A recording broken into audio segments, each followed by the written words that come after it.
Very warm good evening to one and all. Welcome back to the today's session. Today's our guest speaker is Dr. Nirav Ganatra sir, MD scholar from Department of Organ of Medicine and Rajkot Medical Homeopathy College, RMU, Sainath Homeopathy Hospital.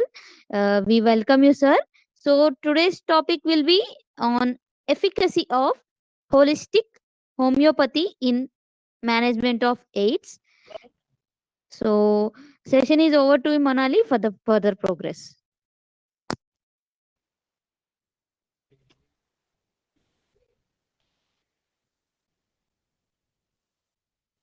Good evening to one and all present over there. Myself, Dr. Manali Shrivastava, and today I'm going to give a brief introduction of AHSA. So, AHSA is the All India Homeopathic Students and Youth Association empowering homeopathy's future. It was founded on October 31st, 2009, and its mission is dedicated to promoting homeopathy, fostering unity among students and professionals, and advancing homeopathic education and research. Its vision is to unite, inspire, and empower homeopathic enthusiasts to shape the future of healthcare. Its main objectives are to unify homeopathic students and youth nationwide, promote excellence in homeopathic education, research, and practice, provide a dynamic platform for knowledge sharing, collaboration, and growth, support and empower homeopathic professionals, organize impactful conferences, seminars, workshops, and training programs. Its key initiatives are national and international conferences, seminars, and workshops, homeopathic awareness programs and community outreach, training and certification programs for students and professionals, publications, newsletters, journals, and research papers, strategic collaboration with homeopathic organizations and institutions. It gives membership to homeopathic students, UG, PG, and PhD scholars, young homeopathic professionals, and homeopathic institutions and colleges. It is mainly governed by national governing body, state committees, and local units. Its signature events are upcoming International Ayush Conference, National Homeopathic Conferences, state level seminars and workshops, webinars, and online training programs. So, let's join AHSA and connect with India's largest network of homeopathic students and professionals. Together, let's shape the future of homeopathy. Thank you so much. Over to you, Dr. Lavanya, ma'am. Thank you, Manali. So now we'll have a small introduction regarding today's guest speaker, sir.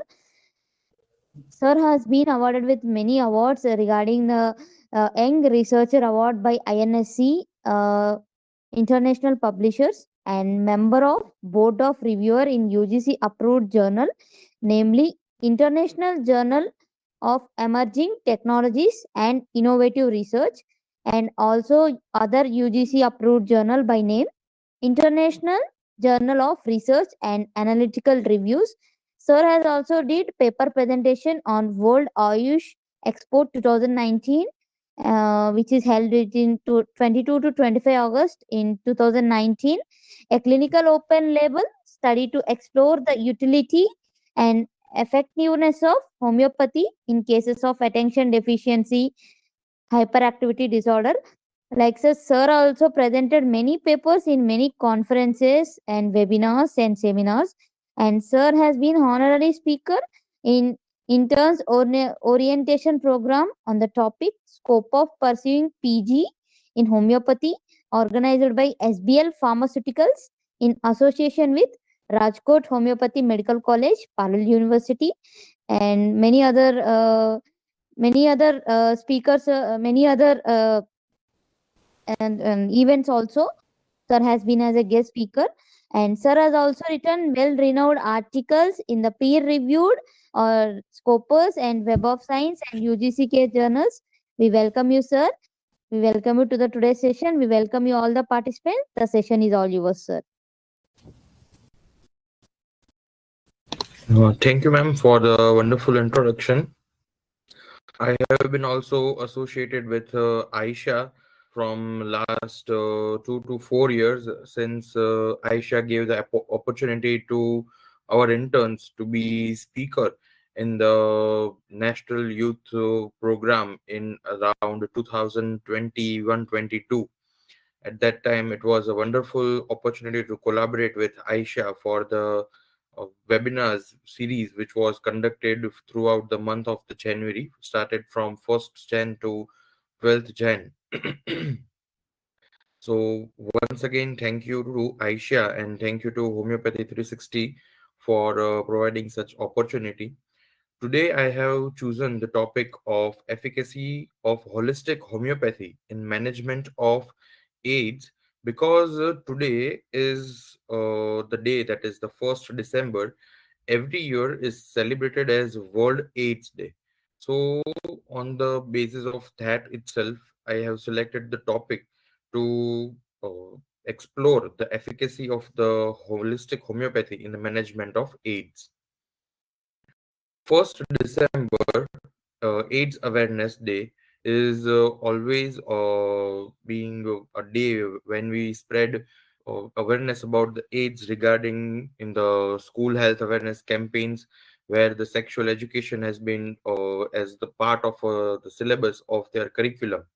Also, we conduct various campaigns and camps in various parts of the villages, and in the as a street drama also we create some awareness programs.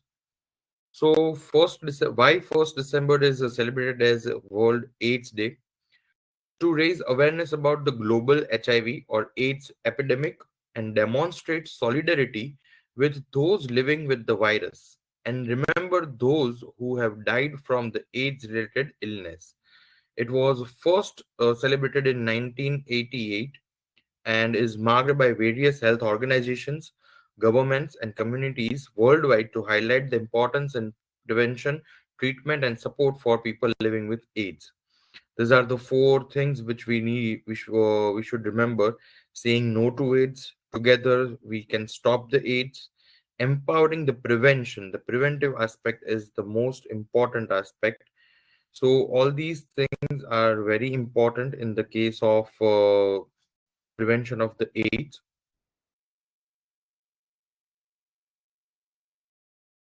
So what is AIDS? Acquired immunodeficiency syndrome.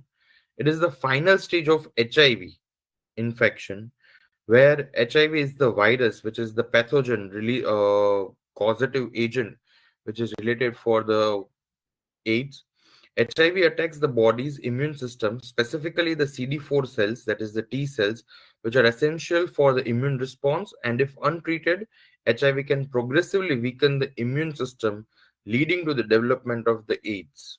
At this stage, the body becomes highly susceptible to opportunistic infections and certain cancers also, which can be life threatening. So, this was about the introduction of the AIDS. Epidemiology, if we see that how many people are suffering from the AIDS, then if we see the global prevalence of HIV/AIDS, it continues to be a major public health concern. As of 2023, there are approximately 38 million people living with HIV worldwide, which has been updated by WHO as 39 million people. So if we consider 1 million people are every day being added. Transmission rate, if we see, sub-Saharan Africa is the region most affected by the HIV or AIDS epidemic with the highest number of cases. However, HIV is a global issue affecting people in all regions, including East European, Asia, and Americas. Some new infections have also been updated with the HIV itself. That is, despite of global efforts to combat the view of the AIDS, still an estimated 1.5 million new HIV infections are every year being added. So we can understand that HIV is higher among certain vulnerable groups, which are including men with men and some of the sex worker sections where drugs are being taken. Risk factors, if we see, unprotected sexual activity, having unprotected sex with an infected person, either it is through vaginal route, anal route, or oral route. It is the most common method of transmission.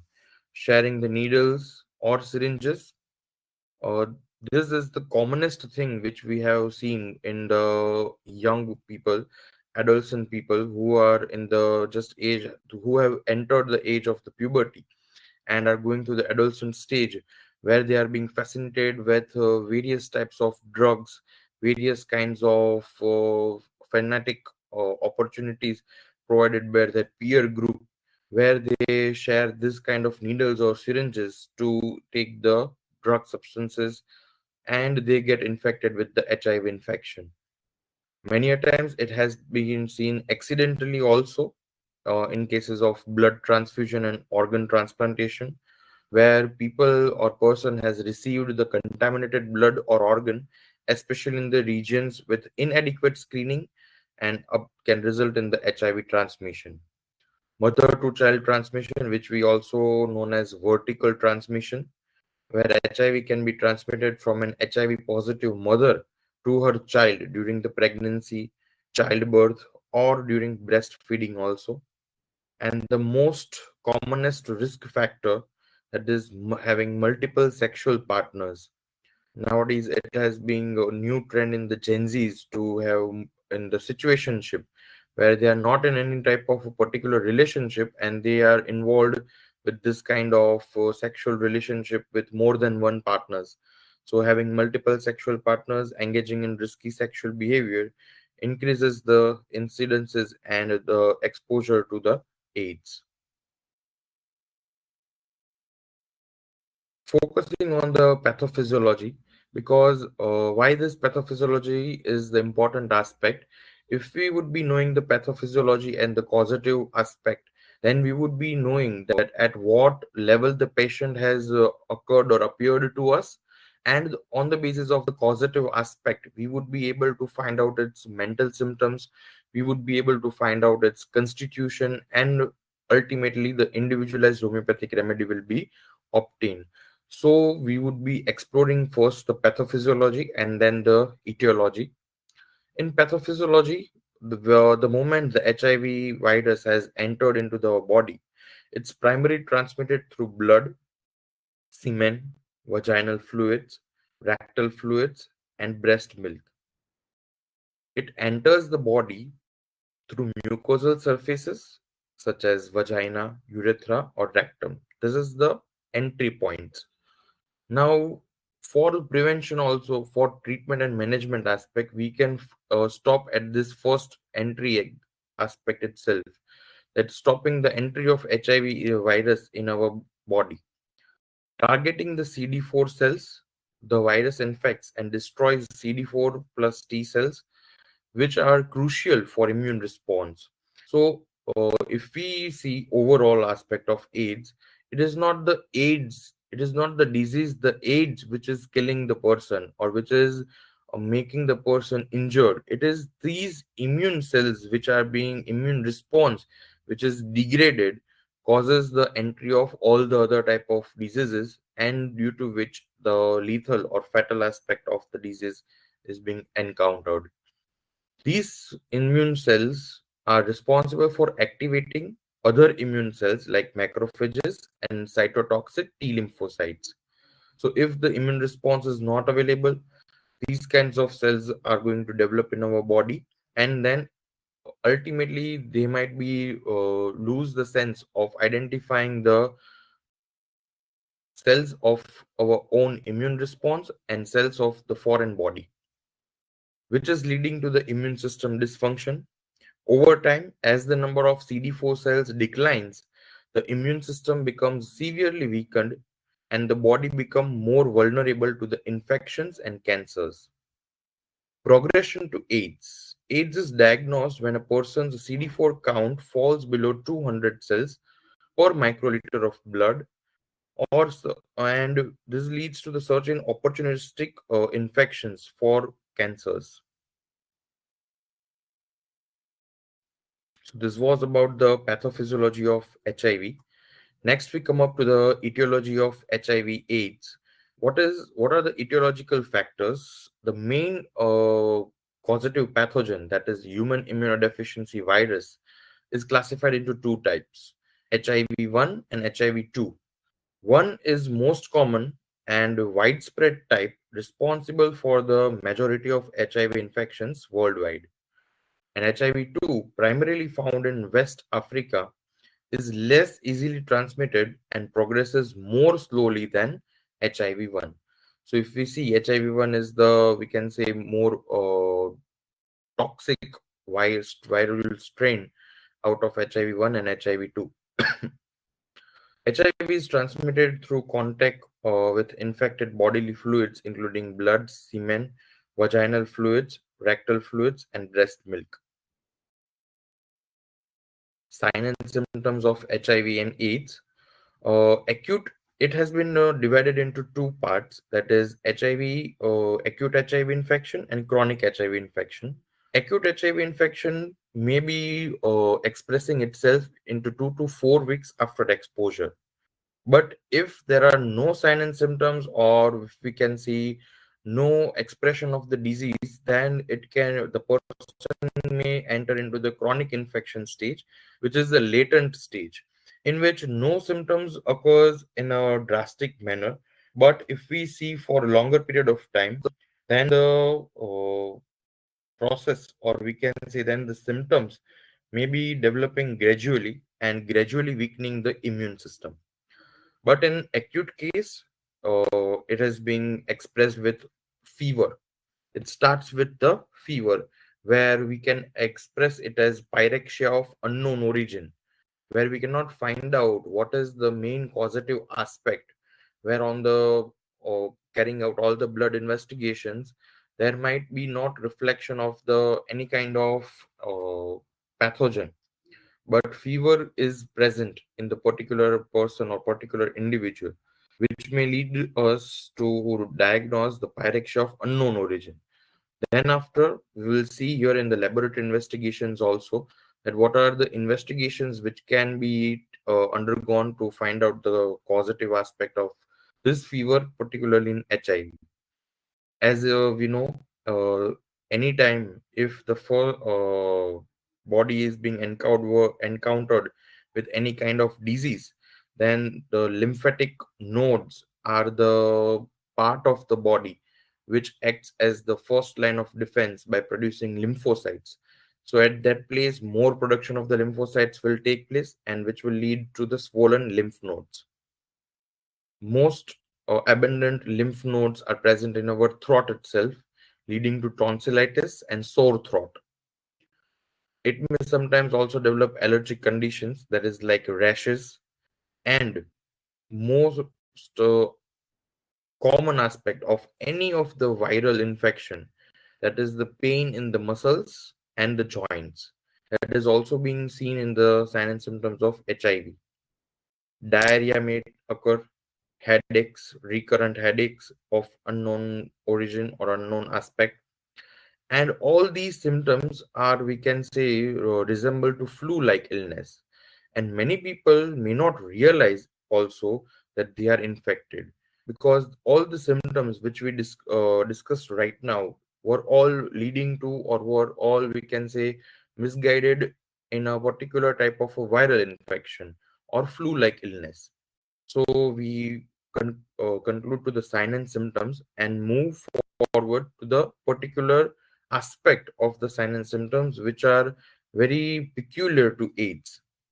Once the immune system is severely compromised, the individuals may develop symptoms related to opportunistic infections and diseases such as chronic diarrhea, weight loss, cachexia, which we can see. Weight loss can be again misguiding to diabetes also, tuberculosis also. But for the particular identification of the cause, we need to go undergo for the laboratory investigations. So chronic diarrhea, weight loss, persistent fever, night sweats, dry cough or shortness of breath, memory loss or neurological impairment, recurrent infections, pneumonia, tuberculosis, Kaposi's sarcoma, or other cancers which leads to the lymphoma. That is the particular aspect of, we can say, regarding to the uh, development of the swelling of the lymphatic nodes. Um, is my PPT and all visible, and am I audible thoroughly? Yes, sir. Okay, as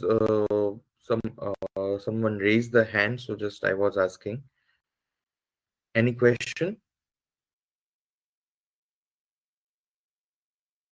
Sir, I hope after the entire session, question and answer session will be a better thing, sir. I hope. That's better, but someone just raised the hand, so I was asking. So, respected participants, if you have any question, kindly put it in the chat box then. Okay, madam. Okay. So moving on to the further aspect, that is the main key aspect, that is laboratory investigations, where we have to find out the culprit, or where we have to find out the main aspect of the HIV infection, that how it can be diagnosed or how it can be identified, that whether the infection is due to HIV infection or any other kind of infection. So laboratory investigation, first and foremost, that is the antibody test, where we can identify directly that it is an HIV infection or any another kind of infection. These tests detect the antibodies against the HIV in the blood, indicating that a person has been infected. The ELISA test, or we can say the enzyme linked immunosorbent assay, is the most common test which can be undergone if the, we can say, any of the sign and symptoms are being particularly known for the HIV RNA PCR polymerase chain reaction. This test measures the amount of HIV in the blood, what is the viral load. Once HIV antibody test is positive, to identify the level of the spread of the HIV, we need to undergo this HIV RNA PCR, that is polymerase chain reaction. As in COVID, how we were conducting the HRCT. First, the identification was done itself with the RT-PCR, through which we were able to know that it is positive. House test kits were there, so they were able to know that whether the individual is positive or not. Then we were undergoing this RT-PCR and the HRCT to identify the viral load which is present inside the body. So same mechanism has been adapted in the HIV cases also, where HIV antibody tests, if occurs to be positive, then we go on to the HIV RNA PCR. So to identify whether the viral load is more or less, or what is the level of, we can say, the so that we can identify what is the stage of HIV in the individual. It is used to diagnose early infection, also to monitor treatment effectiveness and predict the disease progression. So it is very helpful in the process of prognosis and the management of the HIV.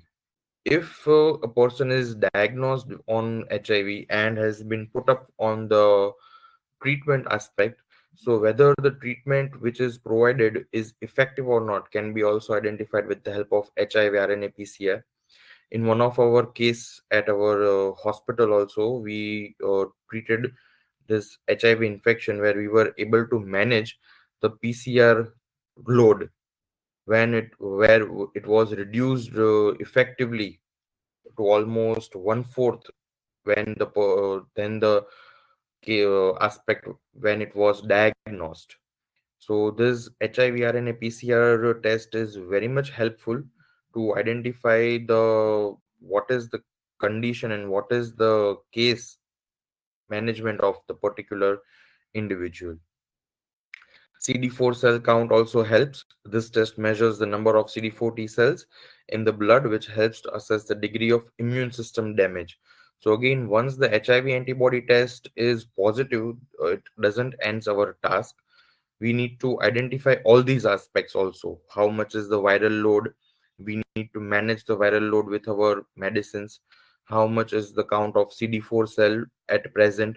If the CD4 cell count has been decreased to an more higher level, then it is first and foremost thing to identify how it can be stopped or how the damage can be stopped or prevented more further.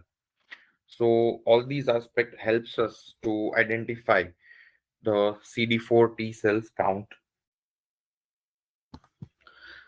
HIV drug resistance testing. This is done to check for mutations. This is done to check the mutations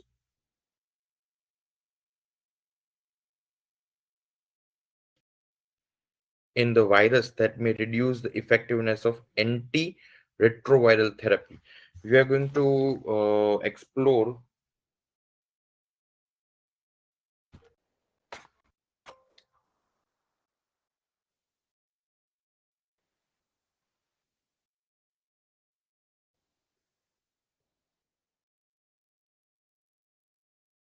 Just a second.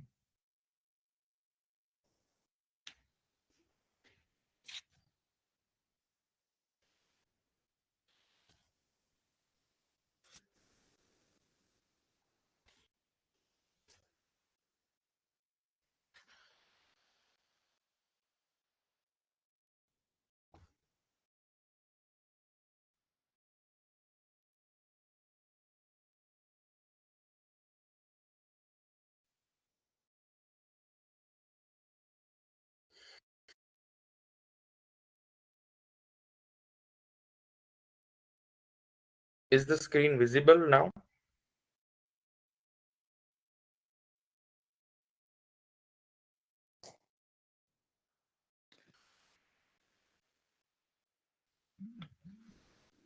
Okay, so continuing with the laboratory investigations for HIV and AIDS, other laboratory tests also includes the complete blood count (CBC), liver and kidney function tests, and screening for the opportunistic infections for tuberculosis, cytomegalovirus, toxoplasmosis.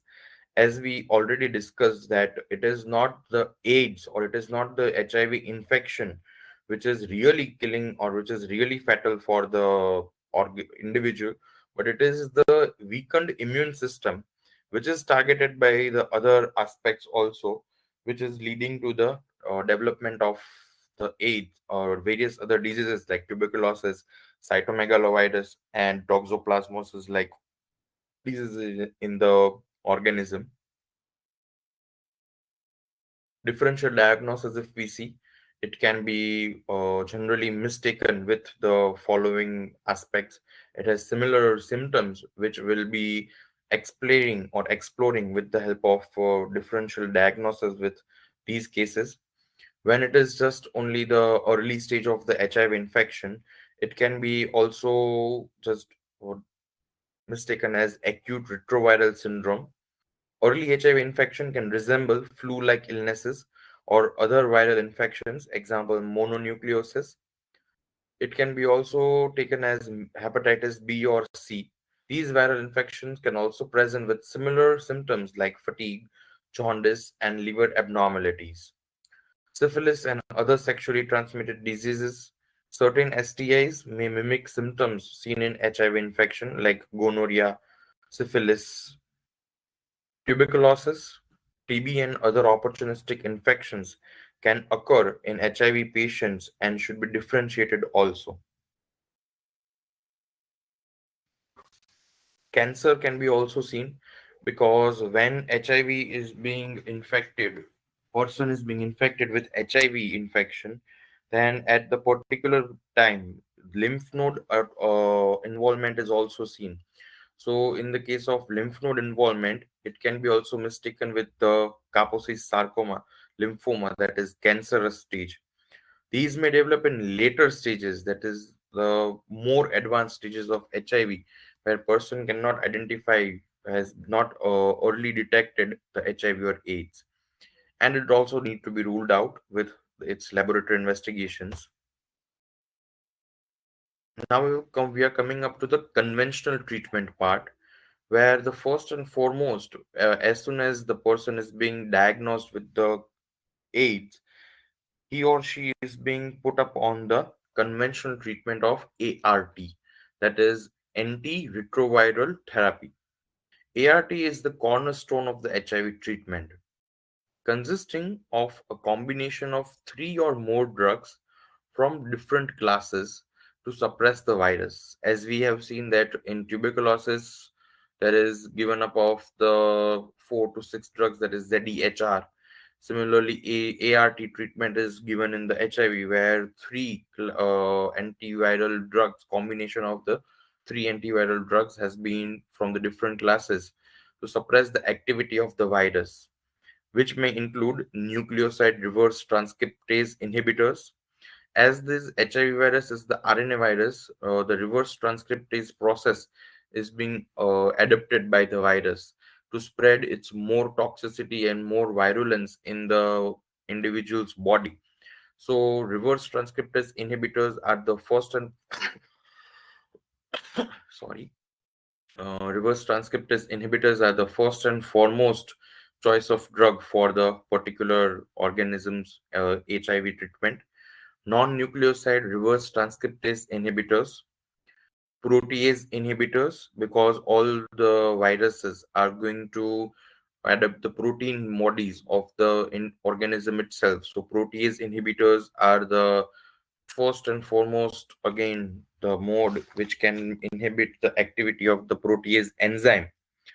Integrase inhibitors, INSTIs, entry inhibitors, ART, does not cure HIV but reduces the viral load to undetectable levels, allowing the immune system to recover. Prophylactic treatment: people with HIV or AIDS are often given medications to prevent opportunistic infections such as pneumonia with antibiotics or tuberculosis. As we have already learned from the previous slides, that in cases of HIV, the immune system is being drastically damaged. So they may encounter with these opportunistic infections like pneumonia or tuberculosis. So in that cases, prophylactic treatment is also started along with the ART. Management of the opportunistic infections. This may involve antifungal, antiviral, or antibiotic therapies depending on the specific infection a person develops. If a person has developed a fungal infection, then antifungal is used. If any viral infection has encountered the organism, then antiviral is being used. Or antibiotic therapies are always the line of treatment for a person infected with HIV/AIDS. Regular monitoring is the very important aspect of the treatment for HIV/AIDS person, because here and there, now and then, they are going to get encountered with any super added infective agents. So, what is their WBC count? What is their complete blood count? What is their viral load? What is their CD4 count?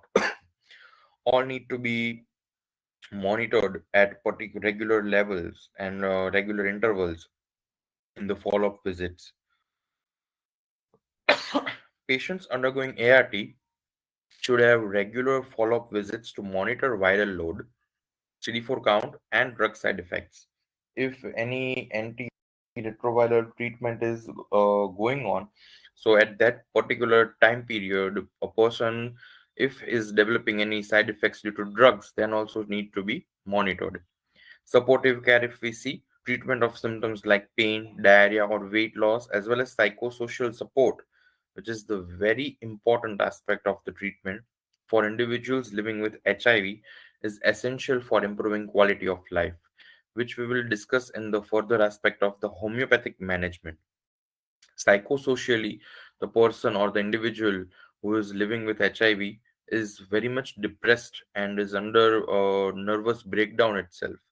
So, a person is requiring the psychosocial support for individuals living with HIV. How and we can provide, and in what ways we can provide, that we will be exploring at the end of this session. How we can manage now AIDS with the help of homeopathy. So, this is the very important aspect where we need to identify the, or we can say, the potential of the holistic homeopathy for treatment of the AIDS. Homeopathy is a holistic system of medicine that treats the individual as a whole, And considering the physical, emotional, and mental well being, it uses highly diluted substances that, according to the principles of homeopathy, stimulates the body's own healing mechanism. As per our philosophical aspect, as per our the organon point of view, we know that our vital force is the main and the supreme power which is enhancing our immune system. And the immune system is only affected in the HIV case, in the AIDS disease. So the homeopathy becomes the most potential pathy where it can enhance the immune system by empowering the vital force. When it comes to managing HIV or AIDS, homeopathy is typically viewed as an adjunct to the conventional treatments rather than a standalone therapy. While there is no homeopathic remedy that can cure HIV or AIDS or eliminate the virus, certain remedies may be used to support the immune system, and alleviate the symptoms and improve overall well-being. In most of the cases, people say as that the HIV cannot be treated with or cured with the help of homeopathy, but and it has been seen as an adjunct, or we can say the adjuvant therapy, that is the supportive therapy. But many of the homeopathic medicines are there which can also not only develops the vital force of the organism, but it also helps in avoiding the side effects of the ART, that is the entry retroviral therapy.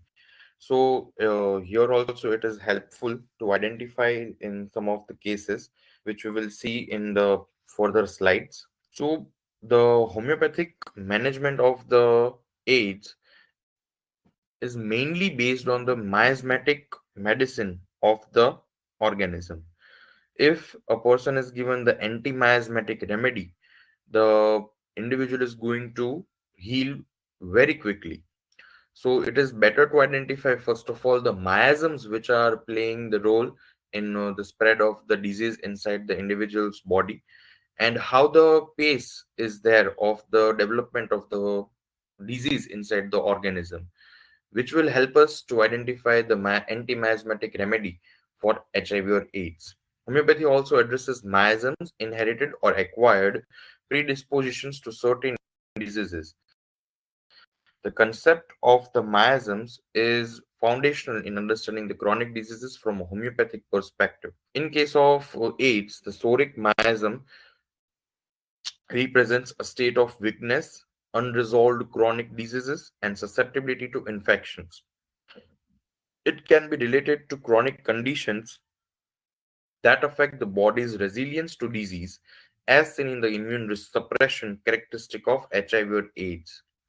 Remedies like sulfur, calcarea carb, natramure may be used to treat individuals who have psoric predisposition to the chronic illness, such as AIDS.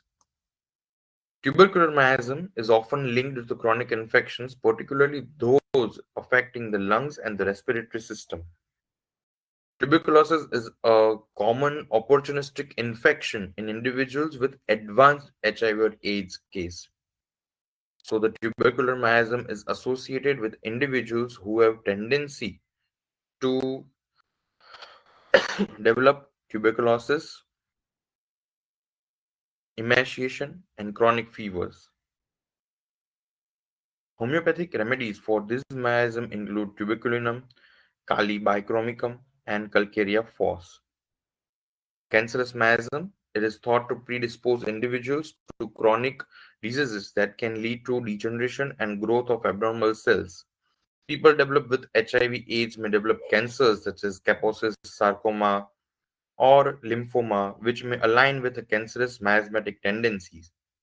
Remedies like Conam maculatum, Aurum met, Calcarea carb may be used to address cancerous tendencies in the AIDS. Syphilitic miasm, if we see, the syphilitic miasm is often associated with the debilitation, degeneration, and suppressed immunity. The syphilitic miasm is linked to individuals who may have history of a suppressive treatments of chronic illnesses.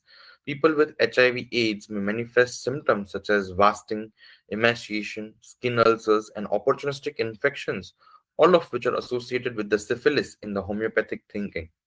Remedies like mercurius, syphilinum, and kali iode are often prescribed to address the syphilitic miasm and its effects on the immune system.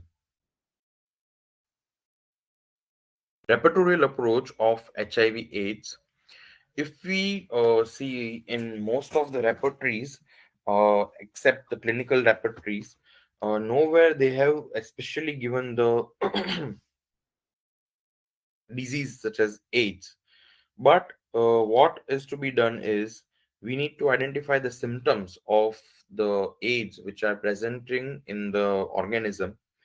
The repertorial approach in homeopathy involves using a homeopathic repertory to identify and select the most appropriate remedy based on a patient's symptoms. A repertory is essentially an index or catalog of symptoms which organizes remedies according to specific characteristics, both physical and mental. The repertory helps a homeopath to match the symptom totality. Although AIDS is not explicitly listed as a disease in classical repertories, we can use a symptom based approach to repertorize the various manifestations of AIDS, such as chronic infections, fatigue, skin conditions, diarrhea, mental emotions, and other related symptoms. So, how to approach repertorially? Identifying the key symptoms. HIV or AIDS presents with a wide range of symptoms, so both physical and psychological aspects should be undertaken. When using a repertory, a homeopath will focus on key symptoms that represent the totality of the disease, which can be listed as physical symptoms, which include fatigue, weakness, which are the hallmarks of HIV/AIDS. Chronic diarrhea, which may be often due to opportunistic infections or the side effect of ART, fever and night sweats. Many a times there is nightly development of the fever. Opportunistic infections such as tuberculosis, pneumocystis pneumonia, candidiasis, wasting syndrome. It is the significant weight loss and muscle wasting which we see in the case of AIDS will be leading to the AIDS. Skin conditions like lesions, rashes, ulcers may be also approached. Mental and emotional symptoms play a very important role in the case of AIDS, where people are suffering from the psychosocial trauma. They may be this may these mental and emotional symptoms would help us to find out the key remedy for it. Depression, a common symptom due to the chronic nature of the illness and its emotional toll. Fear and anxiety, fear of death, fear of infecting others, and anxiety due to the unpredictable course of the disease. Grief over the diagnosis and impact on the patient's life. Despair, a feeling of hopelessness or sense of impending doom. Irritability and frustration due to the chronic nature of the illness and the long term treatment regime. Step 2, repertorizing the symptoms. This is the very key symptom described above also. These are some of the rubrics taken from the Kent repertory, which would be helpful to identify how to particularly repertorize the case of AIDS. Selecting, and the step 3 is the selecting the remedies, commonly indicated remedies, which we are going to explore right just in the few minutes. Medicines which are indicated from the repertorial aspect I have listed in this presentation. Arsenic is the leading remedy in the cases of any viral condition or any flu-like condition. It is often prescribed for the individuals who experience anxiety, weakness, and fatigue. It is also useful for people suffering from chronic diarrhea. Symptoms which may lead to the selection of arsenic is emaciation, extreme weakness, anxiety, which worsens at night and may have burning sensation or desire for warmth. Phosphorus is also a leading remedy in cases of AIDS. Phosphorus is used for people who are emotionally sensitive and have a low immune response. It may be helpful in managing bleeding gums, coughing, and respiratory infections. Symptoms which leads to the selection of phosphorus are excessive thirst, dry mouth, frequent colds, and susceptibility to infections. Weakness and fatigue also are the hallmark over here. Another remedies are silesia, symptoms like suppressed immune system or immune function or chronic conditions, poor wound healing. Tuberculosis is also a remedy we already discussed in the aspect of the tubercular miasm, where symptoms like chronic cough, tuberculosis, poor appetite, weakness, lung infections, respiratory diseases are a concern in the tuberculin. Lycopodium also is a choice of remedy where digestive disturbances, chronic diarrhea, fatigue, lack of energy are the presenting symptoms of the case. Natrum mure also is a very wonderful remedy where eating well but not growing well is the key symptom of the disease, where symptoms such as depression, sadness, and grief are also being seen, feeling emotionally withdrawn, which bottles up the emotions and toggles the cases. So, Natromure is very important remedy and key remedy in the cases of depression or psychosocial breakdown, nervous breakdown after the diagnosis of the disease. Califos, mental exhaustion, nervous weakness, depression, fatigue, nervous debility. Echinacea, it is the herbal remedy, but also our homeopathic aspect is being seen in the echinacea. In cases of the skin rashes, immune system which has been weakened can be also developed with the help of echinacea. Recurrent infections can be prevented, and cold-like symptoms also can be treated. Supportive measures in homeopathy, which we see it as the auxiliary measures. Homeopathy also includes remedies and aimed at the supporting general well-being in individuals living with HIV/AIDS. This might be used to address chronic fatigue, pain, emotional disturbances, and other common challenges faced by the people with HIV. Mental emotional support, remedies for anxiety and depression like argentum nitricum, aconite, ignatia can be also taken care of. Emotional health healing, homeopathic treatment which aims to support emotional healing can be also be the long-term illness like HIV. Energy and fatigue, remedies like china, gelsemium, natrum phos also can help in the individual suffering from chronic fatigue or weakness in boosting vitality and improving energy levels.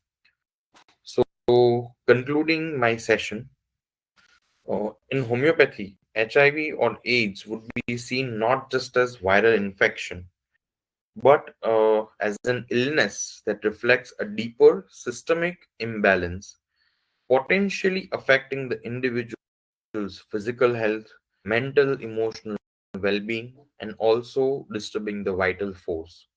Homeopathy may offer symptom relief and enhance quality of life for individuals living with HIV/AIDS, especially when combined with conventional medical treatments. When approaching a chronic complex illness like HIV or AIDS, homeopathic treatment considers both the constitution, that is, the physical and emotional aspect of individual, as well as the miasmatic background of the disease.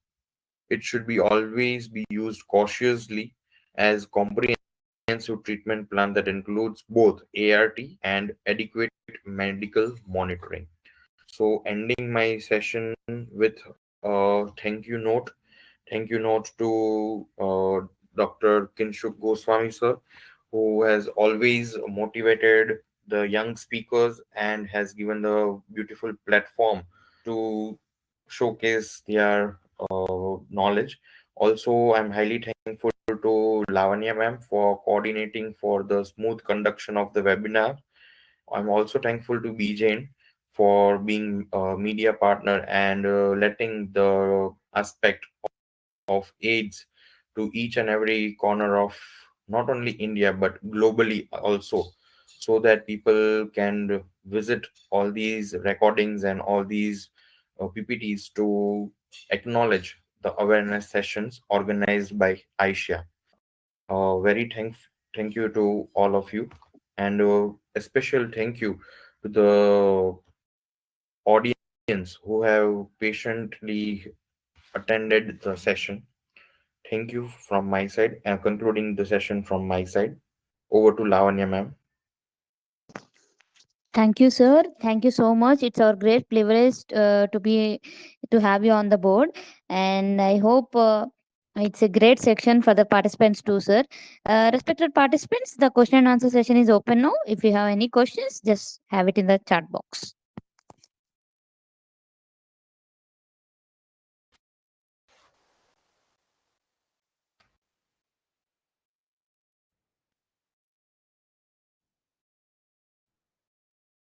Sir, actually, I have a question, sir. How about their diet and absorption, sir? Because as we all aware that in the patients, the diet and the absorption which they are taking also very low. But how far we can suggest them the diet, sir, as far as the diet is concerned? Uh, in case of diet, we would be helpful to them by auxiliary regime, which is uh, always improving the immune system. That is antioxidants in cases of just as like we right now observed that in many of the cases immune system is not so much considerable. So that is also an important aspect of diet having antioxidant characteristics. Another thing that we maybe use, that is hello. Sir, you are audible, sir. So in case of particularly the diet, green leafy vegetables are mostly suitable. Another thing that is the citrus fruits such as orange or sweet lemon and all. And in cases of sarcoma, or in cases of cancerous condition where CD4 T cells are being very much has gone broken down, in those cases, and in the cases of low H, dragon fruit is also very useful in cases of all these things. More fibrous food is uh, we can say advantageous in cases of AIDS. Sure, sir. Thank you, sir. Thank you so much. There is a question from the participant, sir. Is there any Okay. clue to is there any clue to show evolutionary link with syphilis and gonorrhea since long dates back? Actually, I didn't got the question. What they are asking? Sir, as far as I understood, is there any clue related to syphilis and gonorrhea related to this AIDS a long back? Is there any clue, sir? Clue means they are asking the exploring the potentiality of homeopathy in gonorrhea and syphilis.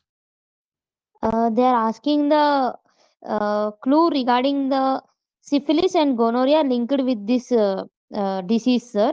Long back, is there any evolutionary link? कुछ evolutionary link है क्या करके वो लोग पूछना चाह रहे थे सर सिफिलिस और गोनोरिया को लेके. They may be superadded infections in along with the AIDS itself. All these three are totally different cases. Gonorrhea is the bacterial we can consider. Syphilis is again the viral disease, and AIDS is also the viral disease. So we cannot directly say that they have any kind of evolutionary aspect. But yes, we can see according to the development of disease.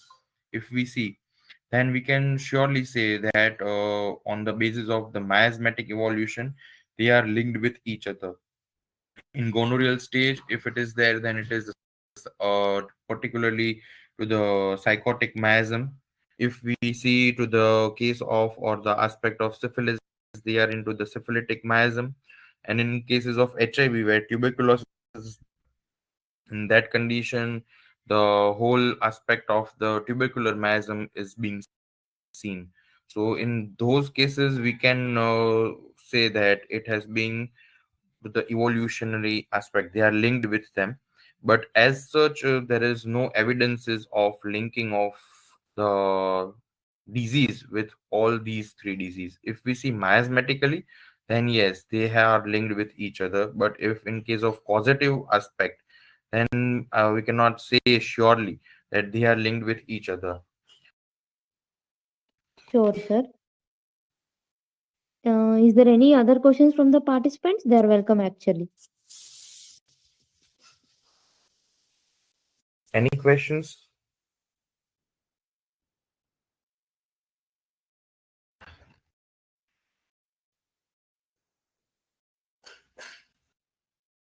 Hope they have all cleared the certain questions, it seems, sir. And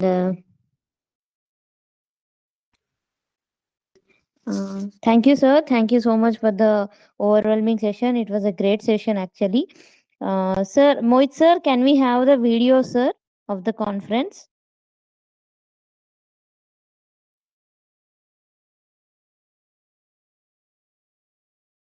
Mohit, sir.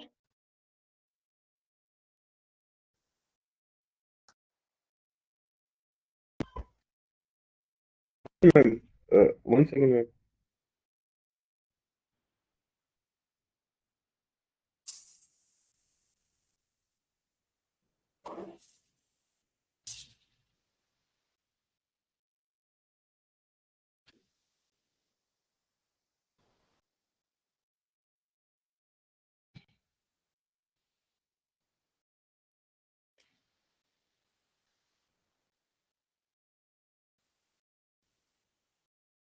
Sir, till then there is a question, sir. How much time uh, needed to cure AIDS with homeopathy medicine? There is a question from the participant, sir.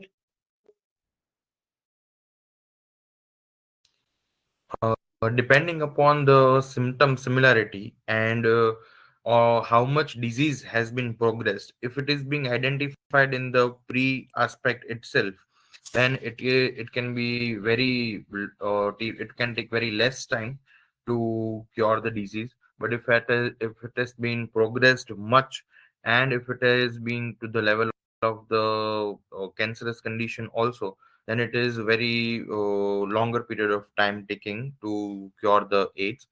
But it is, if it is in the moderate aspect of itself, we cannot specifically say that in 3 months it is going to get cured, if it is going to go get cured in 6 months or 9 months.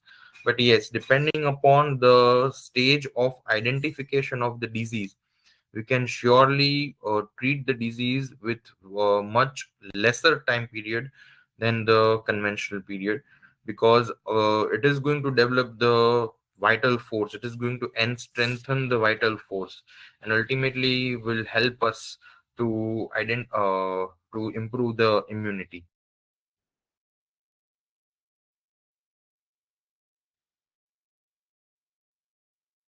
Thank you, sir.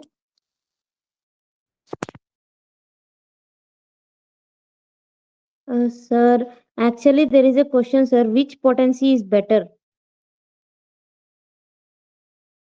Okay, potency wise, if we see again, what I have experienced in treating these cases, 200 was more appropriate for me. But from this platform, if I particularly define that 200 potency is only important to cure the cases, then it would be not appropriate, because again we are going to see in individualized manner itself. More psychosocial development and more, we can say, the depressive aspect or mental aspect, higher is the potency of the remedy we are going to select.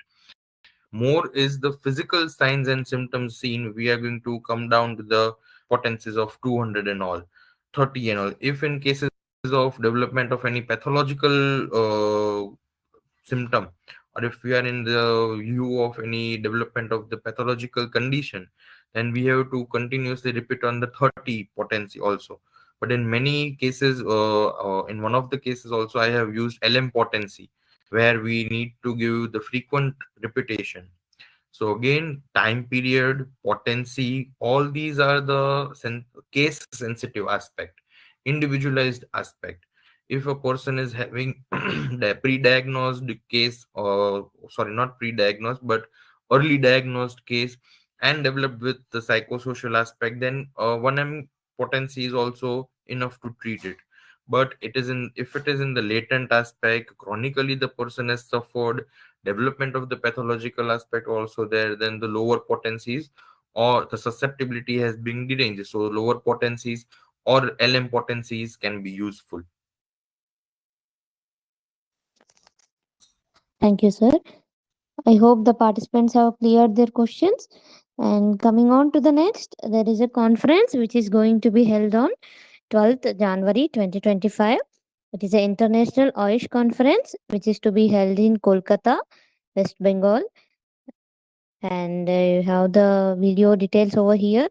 So, as far as it is also concerned with Ayush Youth Festival, many competitions are also embedded with the Ayush Youth Festival. So, kindly have a look and take a participant in it. So, so it was a great worth webinar, sir, today. I hope all have enjoyed the series. So we'll be back with the tomorrow session. So hope you guys are enjoying the series. We'll be coming with much more. And so you guys can see there are various competitions which are held. So you can check it out in our WhatsApp group. And registrations date are also extended till 15 December upon the request of the participants and the audience. So kindly have a look and take a participant. So thank you all. Thank you so much. We'll be back with the tomorrow session. Thank you. Thank you. And thankful to our media partner, Homeo 360 Degrees, for our support. Thank you. Good night, everyone.